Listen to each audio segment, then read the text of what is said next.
தேர்தல் பிரச்சாரங்களின் போது சாதி, மதம் குறித்த வெறுப்பு பேச்சுகளை தவிர்க்க வேண்டும் என்று இந்திய தேர்தல் ஆணையம் அரசியல் கட்சிகளுக்கு உத்தரவிட்டுள்ளது. இந்திய தேர்தல் ஆணையம் தேர்தல் பிரச்சாரங்களின் போது சாதி, மதம் குறித்த வெறுப்பு பேச்சுகளை தவிர்க்க வேண்டும் என்று பாஜக, காங்கிரஸ் ஆகிய கட்சிகளுக்கு அறிவுறுத்தியுள்ளது. நாடு முழுவதும் மக்களவைத் தேர்தல் 7 கட்டங்களாக விறுவிறுப்பாக நடைபெற்று வருகிறது.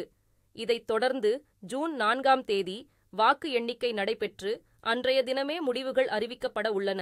இதனால் பாஜக, காங்கிரஸ் உள்ளிட்ட அனைத்து கட்சிகளும் பிரச்சாரத்தை தீவிரப்படுத்தி வருகின்றன. இந்நிலையில் பிரச்சாரத்தின் போது அரசியல் கட்சி தலைவர்கள் சிலர் சர்ச்சையான கருத்துக்களை பேசி வருவதாக புகார் எழுந்துள்ள நிலையில் தேர்தல் ஆணையமானது கட்சிகளின் நட்சத்திர பேச்சாளர்கள் பேசும்போது சரியான வார்த்தைகளை பேசுவதற்கும் அக்கறையுடன் செயல்படுவதற்கும் முறையான குறிப்புகளை கட்சித் தலைமை வெளியிட வேண்டும் என்று உத்தரவிட்டுள்ளது.